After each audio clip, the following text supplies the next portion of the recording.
Eh, bueno, muy buenos días para todos. Bienvenidos a este espacio que hemos preparado para ustedes. Hoy tendremos como invitado a John Freddy Escobar, quien nos hablará sobre la radiografía del agro colombiano. Mi nombre es Miguel Aramburu, hago parte del equipo de estrategia de clientes agro en Bancolombia y quiero dar la bienvenida a ustedes, nuestros clientes, quienes son nuestra razón de ser, a un espacio exclusivamente pensado y diseñado para ustedes. Antes de comenzar, les pido que nos cuenten por medio del chat de qué sectores del agro nos acompañan y si tienen preguntas o comentarios, nos los vayan compartiendo a través del chat. Y al final realizaremos un espacio para contestar algunas de ellas. Adicional, en nuestro chat les compartiremos el enlace en donde van a encontrar la presentación que les vamos a realizar el día de hoy. Sin más preámbulos, les presento a John Freddy. Él es ingeniero forestal con posgrado en finanzas y actualmente se desempeña como gerente para los sectores de la agroindustria en la Dirección de Investigaciones Económicas, Sectoriales y de Mercado. Bienvenido, John Freddy.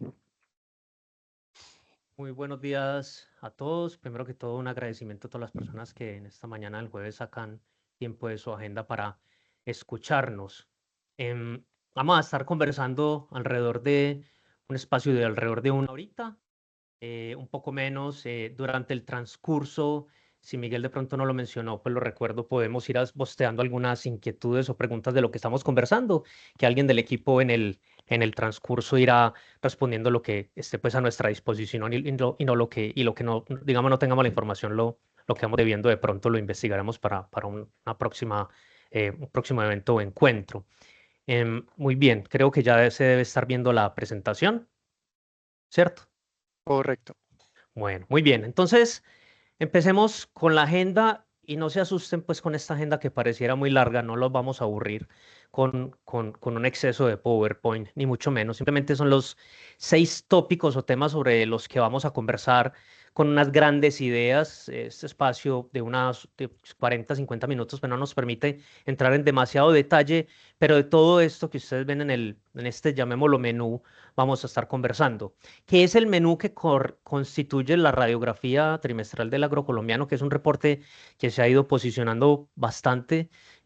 Consideramos en la comunidad académica de empresarios, de agricultores, de las mismas entidades financieras, analistas de crédito, riesgo, inversionistas y demás, y creemos que es un reporte que da una buena brújula para tener un conocimiento y una información a la mano sobre lo que está pasando sobre la agroindustria y el sector agropecuario en Colombia. Entonces, este reporte, al cual podrán acceder a través de unos links y suscribirse y demás que vamos a mostrar al final, pues se compone de estos 7 capítulos y vamos a hablar de manera resumida cada uno de ellos. También recordarles que Miguel, que hacía la introducción, va a estar compartiendo el link para el reporte y el link para esta presentación para los que deseen tenerlo a la mano.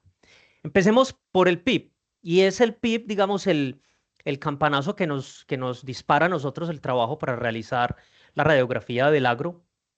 Y vamos a hablar aquí, hacer un comparativo un poco de qué es lo que ha pasado en el agro en Colombia versus lo que está sucediendo en otros sectores, sin entrar en demasiados detalles de nuevo por el tiempo. Aquí hay algunas ramas, no están todas, están la mayoría de las ramas del PIB nacional con 3 variaciones. La variación que tuvo el segundo trimestre, que es el de este año, que es el dato más reciente, que es la barrita negra, lo que suma el primer y segundo trimestre, que sería la barrita gris, y la proyección que el Grupo Bancolombia tiene para estas grandes ramas para cierre de este año. Lo primero que hay que decir, como dice el título, es que el agro sigue siendo una fuente de crecimiento, no tiene el mismo ritmo con el que había arrancado este año, no tiene tampoco el mismo ritmo que había tenido el año pasado, lo vamos a ver más adelante, pero sigue destacándose entre las diferentes industrias. Tal vez lo sigue sobrepasando el entretenimiento, con el sector de entretenimiento y otros servicios con el que compitió por el primer puesto el año pasado y por acá compitiendo cabeza a cabeza un poco con todo lo que es el comercio y un poco, tal vez no tanto, pero también acelerando el gasto público. Grandes cifras, pues sobra decir qué es lo que está pasando con la minería en el país. Estas cifras hablan bastante y reflejan la situación de la exploración y de la menor minería y extracción de petróleo que tenemos en el país. Tenemos una manufactura y una construcción, ambos sectores importantes en generación de empleo que no vienen con unas cifras muy positivas. Miren, por ejemplo, manufactura que apenas creció un 0,9% en el segundo trimestre y la construcción que aunque se proyecta algo de mejora ya al cierre del año, pues sigue todavía en cifras negativas. Esta situación de la manufactura y la construcción se contrasta un poco con lo que vemos en el comercio. Un comercio, digamos, repuntando con un gasto importante, que es la misma situación cuando uno mira el entretenimiento. Entretenimiento, comercio, alojamiento, restaurantes es gasto, es disponibilidad de recursos de los hogares que están gastando porque el empleo ha estado, la tasa de desempleo, digamos, el empleo ha sido resiliente y estamos en unos bajos niveles de desempleo, porque probablemente las remesas están ayudando en ese ingreso, porque probablemente los aumentos del salario mínimo que tuvimos los años recientes pues, permitieron una mayor disponibilidad de ingreso para el gasto, pero no se compadece un poco con lo que vemos con sectores como la manufactura y la construcción, que tienen, digamos, representan un poco más el aparato productivo del país. Finalmente, pues acá tenemos un PIB total para el país que en el segundo trimestre creció 2,1%, acumula un 2,4% y la proyección a hoy del Grupo Bancolombia es que el año 2025 cierre con un 2,6%. Finalicemos con agro. Agro tuvimos un segundo trimestre del 3,8% de crecimiento, acumula un 5,3% y para este año esperamos cerrar con un 4,4%. Al final, cuando Miguel nos pregunte un poco y hablemos sobre las expectativas para el resto del año, explicaremos un poco esta cifra. Muy bien. Ahora, si uno descompone el sector agropecuario y dice, bueno, ¿cuánto está creciendo cada rama del sector agropecuario en términos reales en cuanto al Producto Interno Bruto? Aquí tenemos los componentes de ese PIB. Aquí nos recuerda esta barra gris, que es el 2024, el crecimiento que tuvimos en el 2024 para el agro, que fue del 8%. Iniciamos el primer trimestre con el 6,8% y desacelera un poco. Ya entonces, casi que un poco más de la mitad apenas de lo que había sido el primer trimestre, fue lo que tuvimos en el segundo. Hay una principal explicación y me salto acá a resaltar café y es que tuvimos una recuperación muy importante en el 2024 de la cosecha cafetera, principalmente desde abril en adelante las variaciones anuales en la producción cafetera fueron muy, muy altos hasta diciembre, entonces ya es una cifra, digamos, difícil de sobrepasar. Además llegaron unos momentos de lluvias y interrumpió un poco el tema de la floración y la cosecha, entonces el café ya nos está aportando, por lo menos en este segundo trimestre, ya no nos aporta lo mismo que nos venía aportando en la recuperación del 2024 y en lo que fue el primer trimestre. Por supuesto, no es la única rama. El resto de cultivos que está en esta categoría que llaman cultivos sin café viene creciendo bastante bien. El segundo trimestre creció un 5,3%. Cuando uno va y busca las explicaciones de ese crecimiento, pues obviamente es un grupo muy diverso de cultivos. Están tanto los transitorios como los permanentes. Los transitorios, las áreas en el país, unos años crecen, otros decrecen, dependiendo de cuál es la realidad en el tema de los cereales principalmente, incluyendo el arroz. En el tema de los cultivos permanentes, las áreas realmente no han crecido mucho.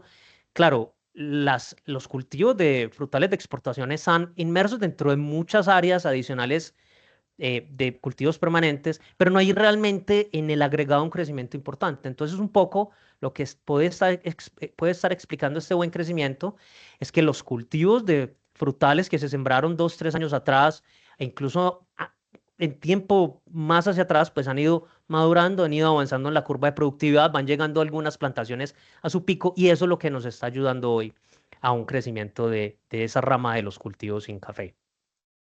La ganadería, podría decir uno que es la rama que incluye todo lo pecuario, podría decir uno que es la rama más consistente en crecimiento. Este año, los 2 trimestres estuvo por encima del 8. Aquí, en este momento, después de que en el 2024 la avicultura, por ejemplo, en la producción de carne de pollo desacelera un poco, ya este año va creciendo bastante bien. El negocio de huevo va creciendo bastante bien, lo vamos a ver más adelante. La porcicultura lo han visto, para los que leen nuestros reportes, hemos resaltado el crecimiento constante de ese sector, aunque desacelera un poco. Pero acá tenemos probablemente la rama o el componente más estable y más permanente en crecimiento. Y bueno, una silvicultura que está en unas subidas y bajadas muy atadas, porque eso incluye la extracción de madera a las dificultades en el negocio de construcción de vivienda. y una acuicultura, pesca de acuicultura que sigue acelerando, sobre todo a partir de tecnificación y de mejora en productividad de algunos actores todavía, digamos, que son un poco informales o no tanto informales, más bien el término sería un poco atrás en la curva de productividad y tecnificación, y esa tecnificación es la que va llevando a esas mejoras en Producto Interno Bruto. Y para los que leen nuestros reportes, veían que hablábamos de unos vientos a favor bastante importantes en el mercado internacional en el 2023 y 24. eh, pero ahora, digamos, los vientos también vienen a favor desde el mercado local. 2023 y 24 fueron años difíciles para la industria de alimentos procesados en el país. Tuvimos el impacto del crecimiento acelerado en precios que afectó la demanda, aún con un consumidor, como lo veíamos y hablábamos al inicio, deseoso o ansioso de gastar y de consumir, pues la industria tuvo, algunas de estas industrias que vemos acá tuvo sus dificultades. La de cárnicos tuvo que asumir el impacto, por ejemplo, de los impuestos a a la alimentación o los alimentos no saludables, la mal llamada impuestos a la comida chatarra. Pero hoy vemos una situación muy diferente. Miren, la industria de lácteos en ventas reales acumulado a lo que va de este año, pues crece casi el 9%.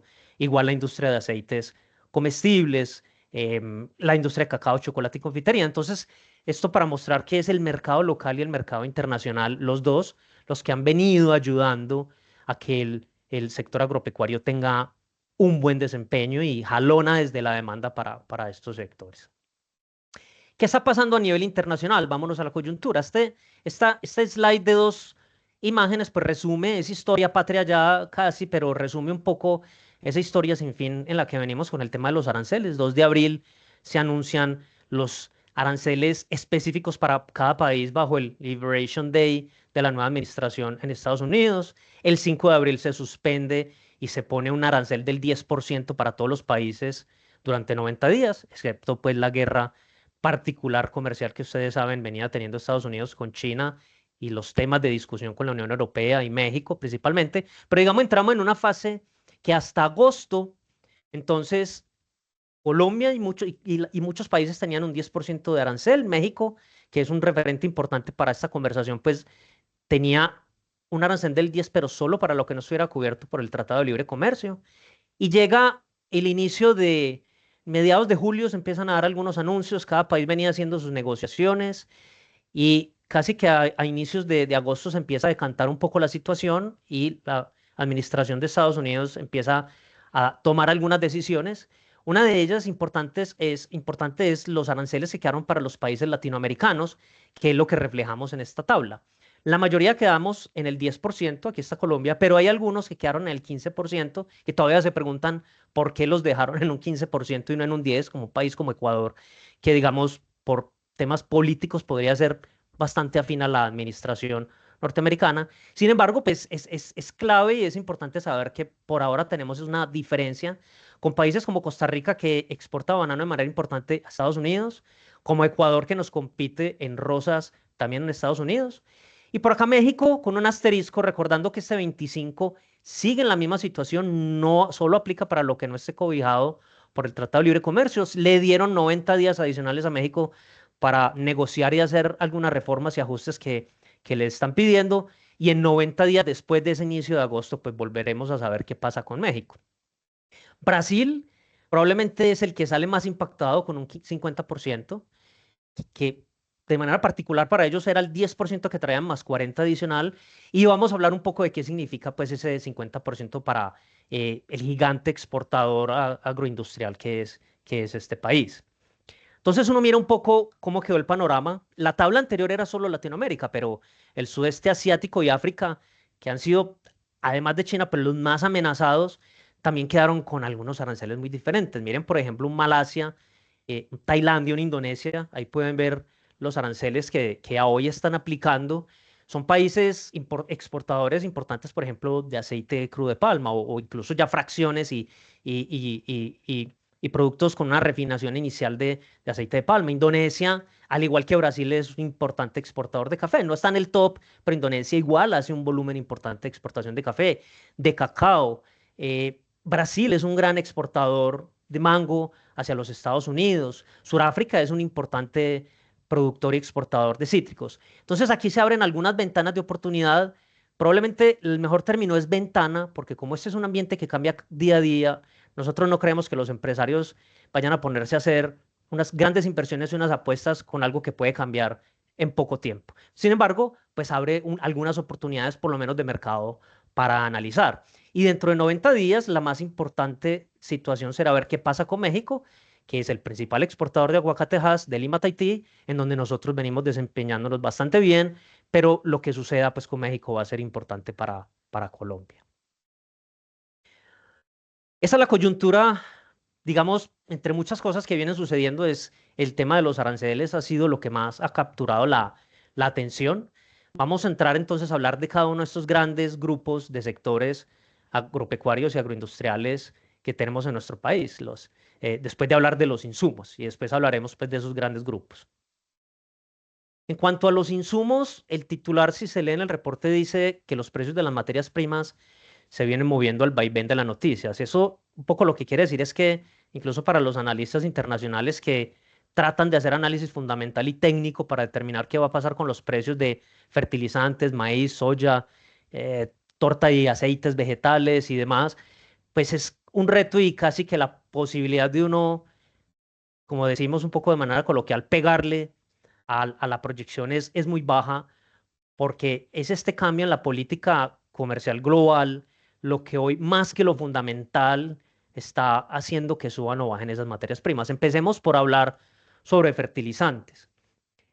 Los fertilizantes en los precios internacionales que ustedes ven acá para las tres principales fuentes de fertilizantes primarios, las fuentes que más importamos para obtener nitrógeno, potasio y fósforo, pues este es el comportamiento que vemos en la gráfica. Tuvimos una época, digamos, de relativa tranquilidad, pero si uno compara los precios que ofrece el Banco Mundial en julio versus lo que había arrancado en enero, pues estos son los porcentajes de ese crecimiento corrido entre enero y julio para estas materias primas. Crece principalmente la fuente de fósforo, perdón, y la fuente de nitrógeno, el DAP y la urea.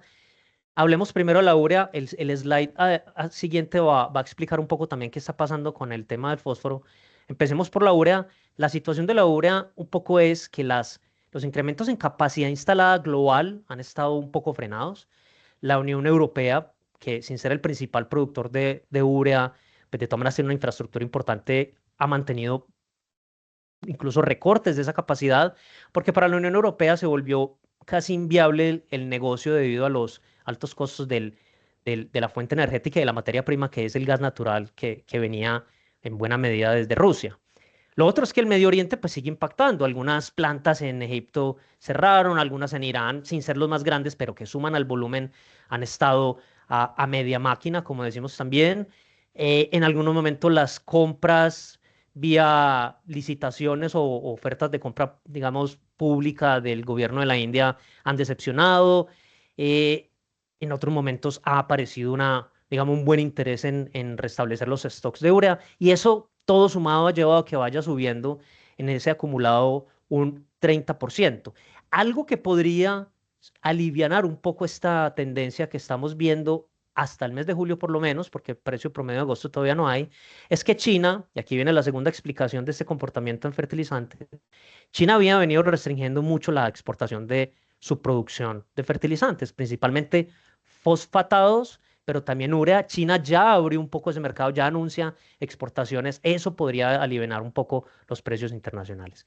Y frente al DAP y las fuentes de fosfatados, pues principalmente volvemos al tema China. China, en el afán de controlar un poco la inflación local, de darle competitividad a su sector agropecuario, que necesita impulsar en la medida en que ve que el comercio global pues atenta contra la productividad de alimentos para su nación, pues ellos habían venido restringiendo muchísimo la exportación de fuentes fosfatadas y se viene dando también una tendencia de la que hablaremos en el siguiente slide. Pero entonces, ¿cómo se refleja este comportamiento internacional en el nacional? Pues resulta que no se ve reflejado todavía.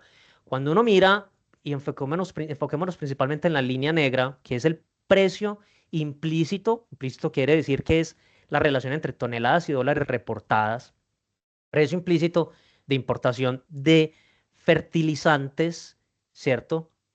acá en el promedio, en el agregado de lo que importamos, pues vemos que venía decreciendo ese precio implícito de importación en Colombia. Habíamos llegado casi a un mínimo de alrededor de $400 la tonelada y ha empezado a subir. Pero si ustedes comparan el inicio del año con junio, que digamos más o menos machan con esta misma temporalidad que estamos mirando acá, pues el incremento es solo del 8%. Entonces, un poco la hipótesis que le permite uno plantear es que tal vez los importadores en el país, que además han estado trayendo más fertilizantes primarios que mezclas, pues se habían anticipado, seguramente habían cerrado precios, habían previsto dos cosas, que el agro podría seguir teniendo un buen crecimiento y segundo, que tal vez el mundo se iba a enredar un poco más y era mejor empezar a hacer algo de fijación de precios. Lo otro es que la tasa de cambio también ha ayudado. En lo corrido del año también esa tasa de cambio se ha apreciado un 5% y eso también genera entonces, digamos, un apoyo para que todavía que este comportamiento internacional no se vea reflejado en el mercado local.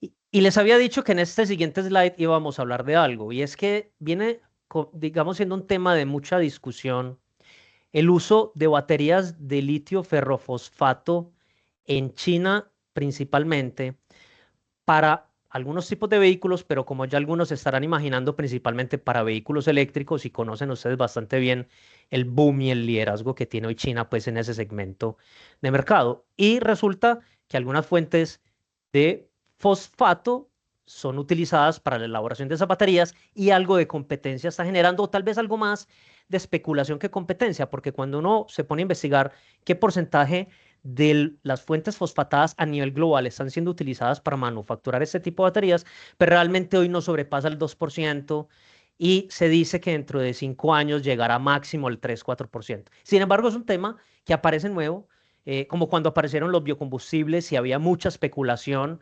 15 o 20 años atrás frente a qué podía pasar con los precios de los alimentos. Hoy la especulación es qué puede pasar con los precios de las fuentes fosfatadas, con este desarrollo de una tecnología que utiliza pues y compite con las mismas materias primas para un segmento de mercado totalmente diferente. Hablamos de los principales insumos para agricultura, que no son los únicos, pero digamos, permitamos decir que son los principales, los fertilizantes. Ahora hablemos de los insumos para la industria pecuaria, para la ganadería, porcicultura, avicultura, para la producción de leche, principalmente el negocio de leche especializada, pues y, y formal.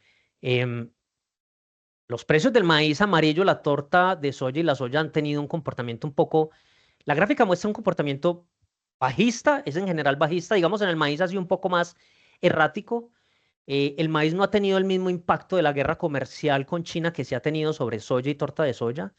Una buena parte de la explicación y que seguirá dando ese fundamental es que los biocombustibles siguen teniendo un impulso grande. Brasil sigue desarrollando etanol, además de la gran industria que tiene de etanol de caña de azúcar, está desarrollando una industria de etanol de maíz, porque ya la industria azucarera la proveeduría de caña ya no le abastece lo que necesita para sus programas de mezclas.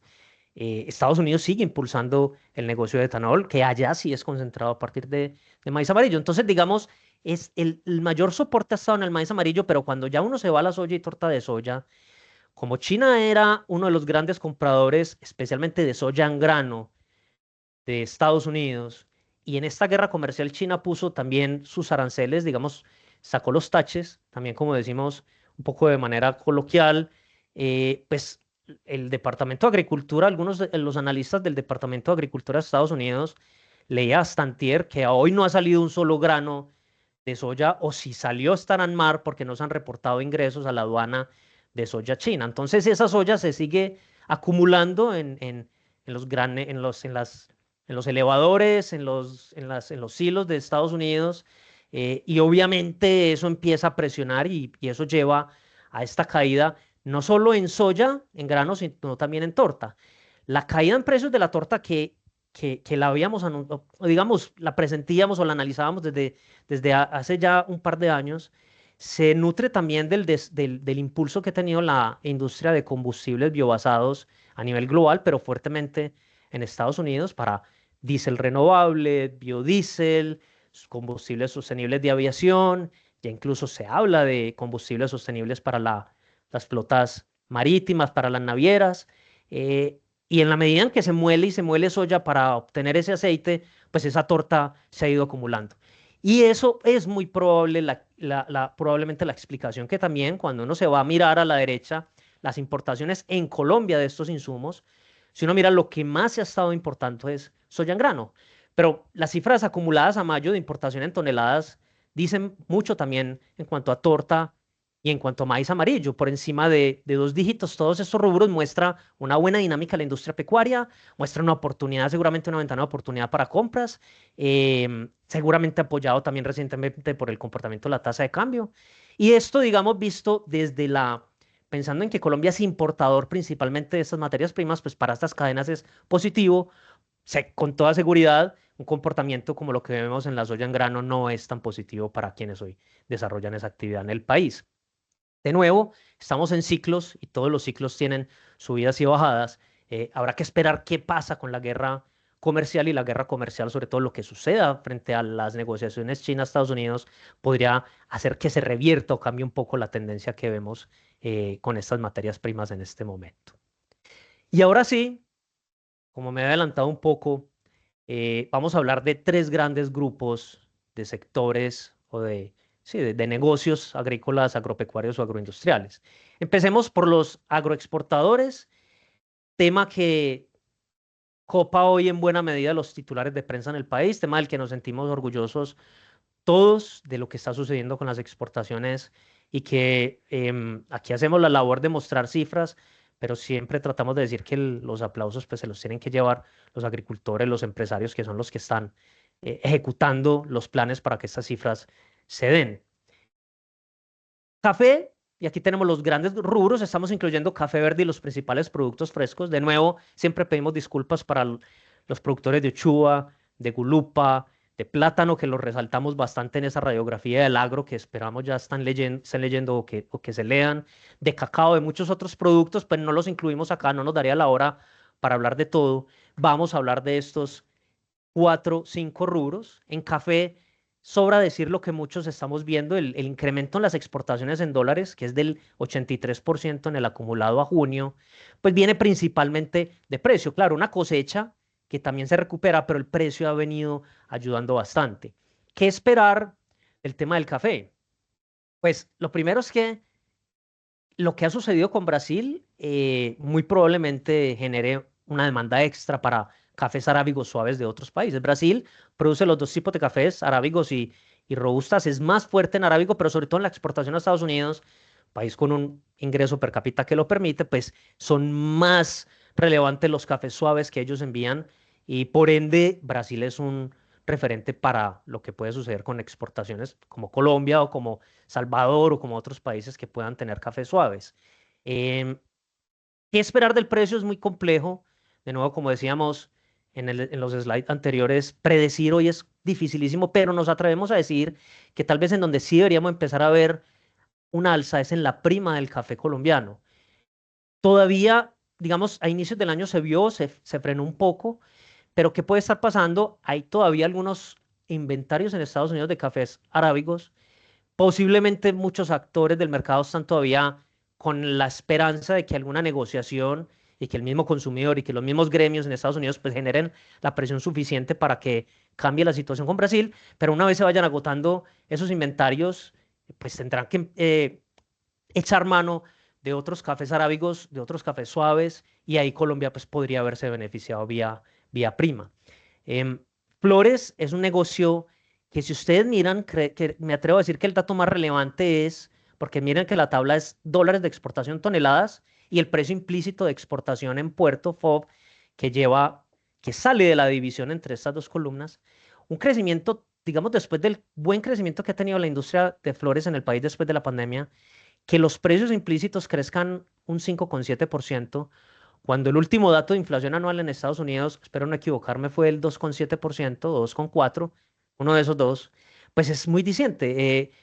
Habla de una muy buena capacidad de negociación, de un posicionamiento muy fuerte para un país como Colombia que tiene pues el grueso de ese mercado y en una situación en donde crecer precios es difícil porque todos los retailers deben estar teniendo la dificultad de transmitir los aranceles a los clientes, pues esto habla muy bien de la industria.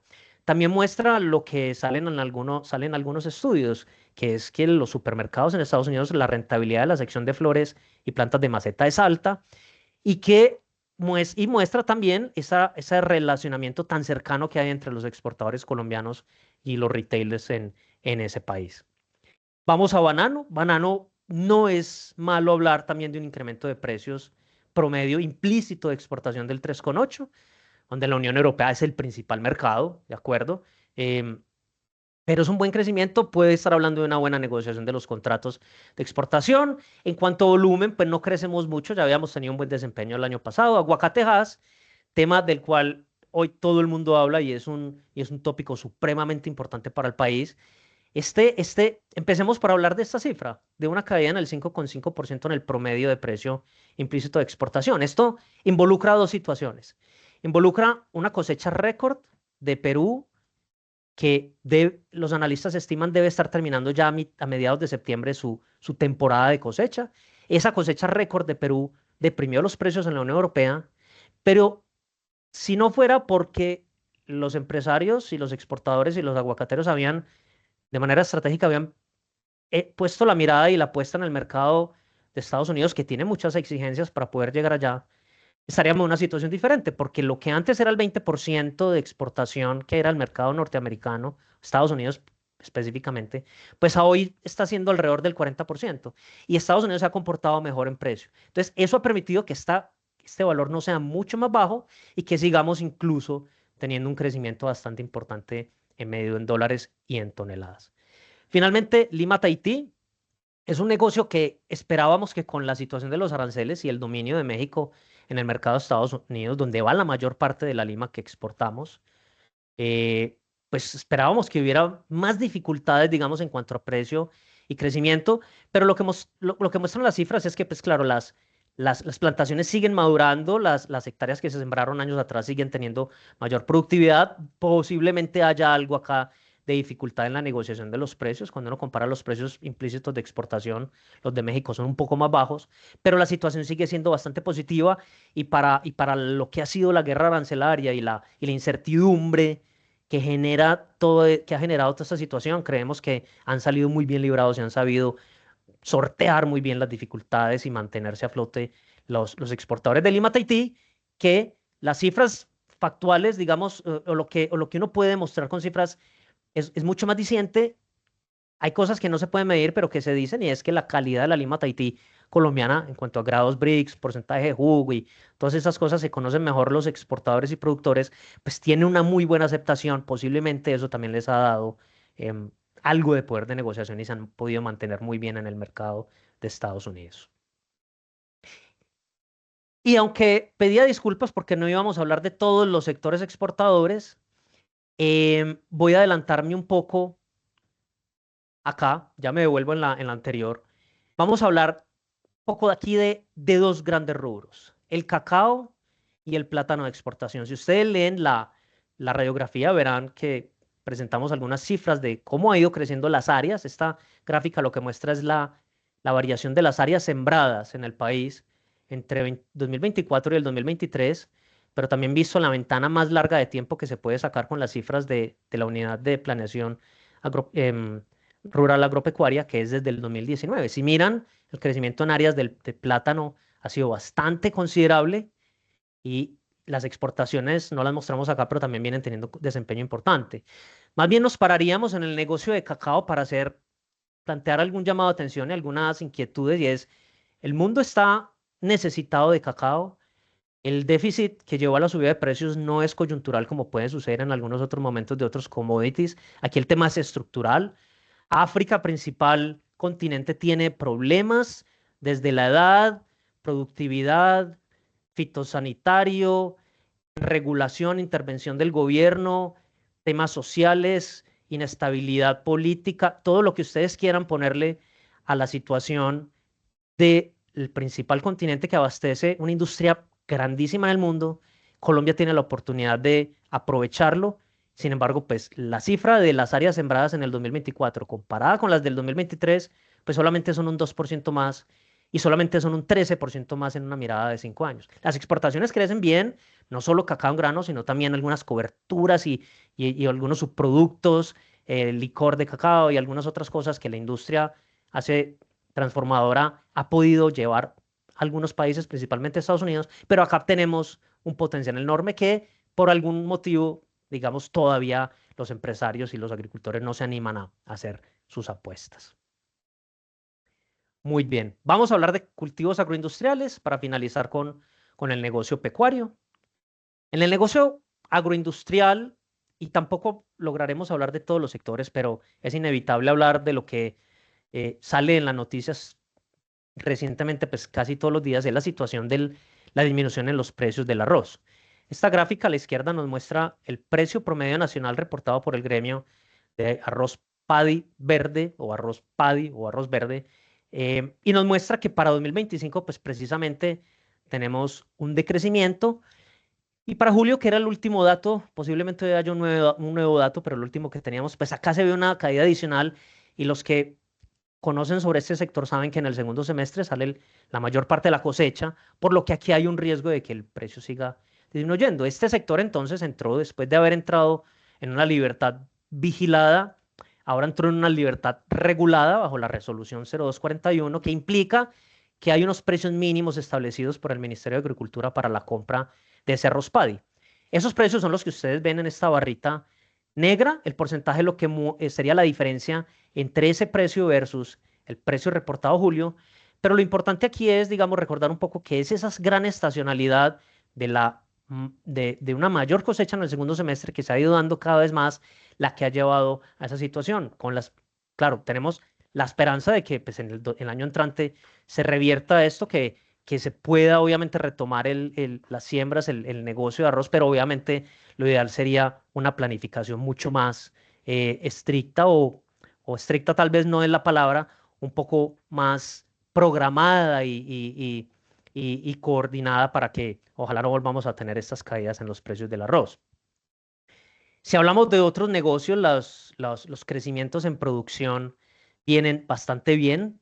Yo me concentraría en recalcar que después de un 2024, cuando el negocio de palma, en producción de aceite de palma, cayó casi un 7%, pues ya este año, a julio, aquí digamos, podríamos tener un dato más actualizado, julio está casi en un 12% el crecimiento y los precios vienen bastante bien.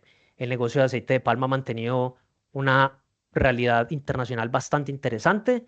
La demanda de aceites vegetales, como lo hablábamos al inicio, se ha mantenido bastante fuerte por todos los temas de combustibles, digamos, renovables o biobasados. Y lo otro es que, pues, en el tema de demanda de alimentos también hay o de aceite para producción de alimentos también hay una recuperación. El negocio de palma además tiene, ya pensando un poco más hacia largo plazo, tiene algo que es bien positivo. Primero, mirábamos la posibilidad de tener la ventana de oportunidad para exportar fracciones o algunos derivados hacia Estados Unidos. Digamos, eso puede ser un poco más como de ventana coyuntural de oportunidad, pero cuando uno mira el sudeste asiático, no en una situación tan compleja como la tienen los africanos con el cacao, pero sí de una forma un poco parecida a las plantaciones de palma aceitera en estos países como Indonesia y Malasia, pues han estado un poco evolucionando hacia un estadio ya de una edad bastante avanzada, dificultades en productividad, em, una tasa de renovación de esas plantaciones lenta, unas restricciones fuertes por todos los temas de sostenibilidad que ustedes conocen frente al tema de aceite de palma en estas regiones. Entonces eso, aunque no garantiza un 2025 y 2026 bueno en precio, en esto nadie puede garantizar el precio de venta, por lo menos sí da una perspectiva a largo plazo bastante positiva. Vamos a hablar del último eslabón. Nos quedan alrededor de 10 minutos para que podamos hacer el cierre. Y vamos a hablar del negocio pecuario, que como mencionábamos al inicio de la presentación, cuando uno mira en el largo plazo, uno encuentra sectores que crecen mucho, en momentos de crecimiento fuerte del café, pero ahora corrige, en algunos momentos crecen los cultivos sin café pero en otro momento decrecen, claro, porque los cultivos semestrales son un poco más fluctuantes, pero si uno pudiera escoger alguna de esas ramas del agro que de manera constante, con variaciones, pero de manera muy constante crece a través del tiempo, es este negocio pecuario. Y claro, pues de todas maneras tiene 50 millones eh, de consumidores o de clientes potenciales en el mercado local y eso le da, digamos, un potencial y son unas cifras importantes para el desarrollo de una industria que se ha ido tecnificando bastante en el país. La gráfica a la izquierda lo que muestra es acumulado a la fecha de corte que indica en la etiqueta, pues cuánto va creciendo en producción cada uno de esos sectores. La producción de carne de pollo va creciendo al 9,2%. Se había hablado de algunas dificultades para conseguir genética de línea pesada, como llaman, para este negocio por los problemas de enfermedades en Brasil, de donde viene en buena medida algunas veces, o digamos, muchas veces se trae esa genética. Hoy parece que ese tema está sorteado y viene respondiendo bien ese crecimiento a una demanda que recuerden cuando mirábamos al inicio, pues el consumo en el país va bastante bien. El negocio de res medido en sacrificio en cabezas crece también bastante, aun cuando las exportaciones de carne, no las de animales en pie, pero las de carne siguen creciendo bien y nuestro principal mercado es China. Al final verán en donde pueden consultar, digamos, todos los reportes que analizan estas temáticas que estamos hablando. Pero es muy diciente que aunque crezcan las exportaciones de carne, no tanto las de animales en pie, que están muy estables, que el mercado local en sacrificio crezca un 9,1% y que los precios sigan teniendo una buena dinámica. Eso habla de un mercado local y una demanda muy fuerte. Producción de huevos sigue creciendo bien, venimos de varios años de crecimiento. Acá, a diferencia de los dos sectores que acabamos de hablar, este crecimiento ha implicado un retroceso en precios. Si ustedes se quieren ir referenciando en la gráfica a la derecha, que ya lo que no muestra producción, sino la tendencia en precios, pues acá ven una corrección desde el 2024 en los precios del huevo por ese crecimiento sostenido. Acopio de leche, en la medida en que la producción como tal es difícil de tener estimativos, pues nos gusta mirar el acopio de leche que lo hace la industria formal, creciendo a junio un 4,5%, derivado de una industria de productos lácteos que se desempeña mejor, que ha encontrado, digamos, ya una estabilidad en precios en el retail y en precios al productor que le permite otra vez impulsar consumo. Y en cerdo, que ha sido muy destacado en nuestros reportes y hemos mostrado pues el fuerte crecimiento, pues, desacelera un poco porque claro, mantener el ritmo de velocidad, los 20 kilómetros en la maratón o en la media maratón es complejo, sigue siendo una buena cifra. Y entonces si ustedes miran en general el negocio pecuario, viene respondiendo a unas señales de consumo bastante positivas en el país. Muy bien, yo me voy a tomar los últimos 5 minuticos para hablar un poco sobre nuestras suscripciones, donde pueden acceder a los reportes. De nuevo, agradecer a todas las personas que se conectaron, a los que hayan posteado preguntas que espero acá desde el equipo hayamos podido responder de una manera adecuada y recordarles entonces tres cosas. La primera, esta presentación y estos espacios esperamos, o digamos, el plan es institucionalizarlos para que cada vez que tengamos la publicación de la radiografía trimestral del agro, pues podamos tener este espacio que aunque no nos acerca tanto como si estuviéramos todos en una misma sala, por lo menos nos acerca un poco más que un PDF que a veces termina siendo algo frío. Entonces, este espacio lo seguiremos teniendo. Como dice el título, radiografía trimestral significa 4 veces al año y estará grabado. Esperamos poderlo, digamos, linkear al canal de YouTube del banco para que las personas que no se pueden conectar puedan reproducirlo y verlo ya en un momento posterior. Lo segundo es que la Dirección de Investigaciones Económicas, Sectoriales y de Mercado, en la cual yo trabajo para Bancolombia, tiene una posibilidad o digamos tiene una plataforma de suscripción a sus reportes que los puede llevar este QR o el link para cuando les compartan la presentación. Y en esa suscripción, la página los va llevando hacia los tópicos que son de su interés, si es los temas macroeconómicos de Colombia, sobre tasa de cambio, sobre crecimiento, si es el tema del petróleo, si es el tema agropecuario, si es el sector comercio o el sector constructor, o si es la economía centroamericana. Ahí hay un gran menú de temas a los cuales se pueden suscribir para que les lleguen los reportes vía mail. Esos reportes, la tecnología todavía no nos, creo que nadie tiene la posibilidad de garantizar que llegue al inbox. Si no llega al inbox, llega a otros correos. Pero bueno, esta es la primera invitación para ustedes, para sus empleados, para sus jefes, sus compañeros, que conozcan que esto existe y probablemente les pueda agregar valor para su trabajo y sus actividades. Lo segundo es que en la plataforma de capital inteligente que tiene el Grupo Bancolombia, que es una plataforma de conocimiento 100% enfocada en conocimiento, actualidad, entrevistas a expertos, pues ahí hay un micrositio que es nuestro lugar en donde ubicamos todos los reportes emitidos por esta gerencia de investigaciones del sector agroindustria. Y finalmente, para algunos otros análisis, noticias, para la reportería que sale en inglés para quienes quieran compartirle a sus clientes, inversionistas, compradores, etcétera, pues sale exclusivamente a través de la red LinkedIn, que también dejamos aquí abajo el link para quienes quieran entonces conocer nuestro trabajo. Estos son los canales. Bienvenidos, los invitamos a consultarlo, a darle uso, a que si desean nos envíen sus críticas constructivas. Todo lo constructivo siempre es 100% bienvenido y esperamos que estos espacios les sea de utilidad y que compartan a todas las empresas, conocidos, empleados, compañeros que sea de interés. Esto es totalmente abierto, no requiere ser un cliente necesariamente, no requiere, digamos, no tiene grandes requisitos, solo regalarnos el tiempo y conectarse a este espacio. Muy bien. Yo con esto entonces voy a dejar un poquito más los QRs y el slide para quienes todavía están abriendo los links y le doy paso entonces a Miguel para que en unos últimos minutos le demos cierre pues a esta conversación.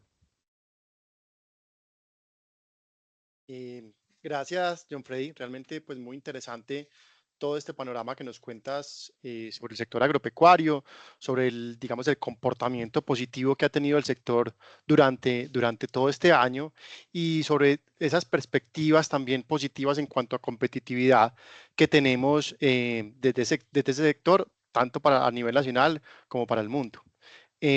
Los invitamos nuevamente, pues, como a dejarnos sus preguntas aquí en el chat, las cuales vamos a ir respondiendo. Por el momento tenemos acá un par de preguntas, yo, Freddy, que nos gustaría, pues, como hacerte. La primera es, digamos que ya hemos visto cómo va el sector en este primer semestre del año. Cuéntanos un poco más cuáles son esas perspectivas para cerrar el año. Listo, perfecto. Bueno, empecemos por datos del PIB. Ahora, cuando hablamos de datos del PIB, ¿qué hay que hablar de datos del PIB? Yo también quisiera hacer un poco el llamado a que no es la única cifra. Incluso algunas personalidades importantes del sector agropecuario en el país muchas veces dicen el PIB no es lo que uno solamente debería medir, porque detrás del PIB también hay algo muy importante, que es rentabilidad, o es participación en el empleo, o es participación en las exportaciones y las divisas que entran al país. Estas últimas dos las menciono porque, aunque el sector agropecuario, cuando uno lo mira, el PIB del agro frente al PIB total nacional no pasa del 6 a 6,5, máximo 7%. El sector agropecuario tiene una relevancia muy grande en otras dimensiones, pero tenemos que hablar del PIB. En últimas, estamos en una dirección de investigaciones económicas. El PIB es la medida por la cual, digamos, le tomamos el pulso a los sectores. Y hablando del PIB, entonces hay que decir dos cosas. La primera es que este año se espera que cierre con un crecimiento del 4,4%. Acuérdense que el primer trimestre cerró 6,8%, el segundo cerró 3,8%. En el agregado estamos en un 5,3% y esperaríamos cerrar el año entonces en un 4,4%. Eso significa que el segundo semestre en promedio deberíamos estar creciendo, si le pegamos de nuevo, como se suele decir, a la cifra, deberíamos estar creciendo alrededor de un 3,5% en promedio. ¿Esto derivado de qué? De que no tenemos ya la misma fuerza que nos daba la recuperación de la cosecha cafetera. En el 2024 tuvimos 14 millones año calendario, que es diferente a año cafetero. Año calendario fueron 14 millones de sacos de café producidos. Este año esperamos, entre también lo que espera el gremio, podríamos estar entre 13,3, 13,5. Entonces ya no tenemos esa fuerza de recuperación. Sin embargo, sigue siendo una cifra, digamos, importante de crecimiento. Lo segundo es que para los otros cultivos diferentes al café, pues cuando uno mira las cifras de siembras en los cultivos transitorios, por lo que ha sucedido con los precios, pareciera que no hay mucho incentivo en este momento a las siembras. Podría revertirse con el tiempo. Y en los cultivos permanentes, las áreas en el agregado no crecen mucho. Incluso para algunos cultivos de exportación, las cifras que reporta la UPRA son muy similares ya en el 2024 al de 2023. Pero, ¿de dónde va a venir el impulso al crecimiento? Del aumento en productividad, porque las plantaciones y los huertos van madurando, van entrando en una etapa de mayor productividad y eso, aún habiendo dicho lo anterior, eso nos va a dar todavía una fuerza de crecimiento. En el negocio pecuario vamos a seguir viendo un buen desempeño, el consumo sigue muy bien y mientras haya demanda y consumo, pues los empresarios no van a dejar de producir. Y bueno, y algo importante es que el año entrante, pues lo que suceda también dependerá bastante de qué pase con la economía norteamericana. Hasta el momento ha sido bastante resiliente. El temor que había de los aranceles y la política migratoria frente a la inflación todavía no se ha transmitido de una manera muy clara. La Fed en Estados Unidos se ha parado el recorte de tasas de interés, pero no hay grandes miedos sobre la economía norteamericana. Mientras Estados Unidos, en donde pues tenemos una buena parte de las exportaciones, se mantenga bien en términos económicos, pues digamos, nos sigue dando unas señales positivas para lo que sería ya el resto de año y el 2026. Gracias, Jonfre. Por aquí también nos dejan una pregunta en el chat. Dice que si hay alguna definición más tangible sobre el arroz. Estamos en una encrucijada de la compra del cereal y que si hay como novedades al respecto. La última novedad, por lo menos en lo que está público, no sé si existe alguna normatividad sujeta a comentarios y revisión por parte, digamos, de todos los actores, porque cuando se emiten estas resoluciones y se ponen sujetas a comentarios y a revisión, pues todos en teoría podemos acceder a hoy.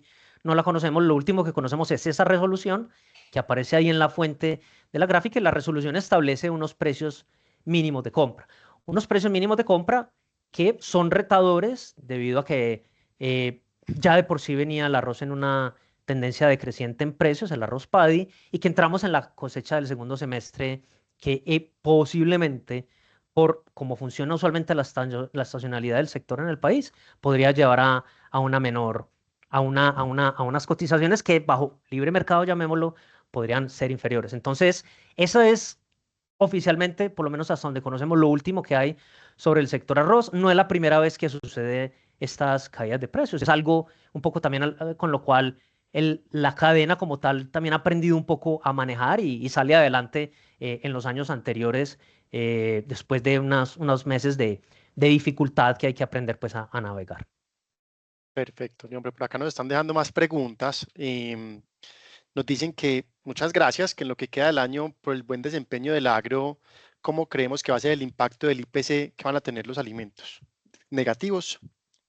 Buen punto. La inflación en el país todavía no está en el rango meta que establece el Banco de la República. Recordemos que las bancas centrales a nivel global, o por lo menos la mayoría de los países, tienen como uno de sus principales objetivos, si no es el principal, el control de la inflación. Porque pues, no hay impuesto que empobrezca más que una inflación elevada, como sabemos que en países por acá de la región con lo cual tienen que convivir. Esa inflación que tiene acumulado y lo que ha ido mostrando Colombia todavía no está en ese rango meta de 2 a 4%, pero la inflación sí se ha ido controlando y por lo menos se ha ido anclando de una mejor manera versus lo que teníamos años atrás. Hay algunas señales un poco como para monitorear. Si ustedes en el reporte miran y lo hablamos, los precios en mercado mayorista de algunas carnes y proteínas pues han ido creciendo. Eso todavía el retail no lo ha ido transmitiendo. Posiblemente por ese lado, por el lado de las carnes y proteínas, por la buena demanda, que es la buena noticia, posiblemente por ahí es donde podamos tener más presión alcista dentro del mundo que nosotros analizamos de la inflación, pero no creemos que sea un nivel lo suficientemente fuerte como para que frene la dinámica del consumo que tenemos en el país. Son otras variables como el empleo principalmente y las tasas de interés las que consideramos que impactan más esa demanda, y las tasas de interés, aunque no han bajado tanto como muchos quisieran o quisiéramos, pero siguen, digamos, un poco esa tendencia bajista, han ido bajando, y el empleo sorpresivamente se ha mantenido en unos muy buenos niveles, y se habla de un empleo, una situación de empleo en el país muy resiliente, a sabiendas del mercado informal y todo lo que conocemos, pero las cifras pues, por lo menos han sido positivas. Perfecto, John Freddy. Acá todavía que nos quedan un minutico para dar una respuesta adicional que nos pregunta Iván Darío Pino, que cómo vemos el tema de la papa. Bueno, realmente no le hemos hecho mucho seguimiento. La papa es un cultivo que sufre un poco la misma situación de algunas otras actividades en donde la estacionalidad lleva a unas caídas en precios. El reto toda la vida ha sido la planificación, el desarrollo de la agricultura por contrato, pero una agricultura por contrato que digamos, que se genera a partir no de algo impuesto por las instituciones, sino de una confianza. Y tal vez esa es una palabra, y de pronto algunos estarán de acuerdo conmigo en que confianza tal vez es la palabra que le ha faltado un poco a estos encadenamientos en el país. Y es lo que hay que ir desarrollando para que una buena porción de lo que se siembra en una temporada bajo unas negociaciones y unos acuerdos con confianza, pues se pueda comercializar hacia la siguiente. Lo que seguramente tenemos hoy en la papa es precisamente una situación muy similar de una mayor producción a lo que requería el mercado, aunque la demanda venga bien, y pues esa mayor producción y ese retroceso en precios, pues le genera dificultades a los eslabones que tienen más difícil acceso a crédito, que tienen menos acceso a almacenamiento, a, digamos, infraestructura para el aguante, llamémoslo, y ponen esos aprietos a productores como los de la papa, que seguramente no es ni la primera vez ni son los únicos que padecen de esa situación. Perfecto. Bueno, muchas gracias. Acá también pues por horas del tiempo vamos a ir dándole cierre a este espacio que realmente esperamos que lo hayan, pues que sea muy enriquecedor para ustedes y que obviamente los ayuden a fortalecer sus negocios. Mil gracias a todos por acompañarnos. Realmente este fue un espacio pensado para ustedes. Los invitamos nuevamente, como nos dijo ahorita John Freddy, para que se inscriban en nuestros reportes, para que realmente lean esas radiografías y esos panoramas que son muy interesantes para el sector agropecuario.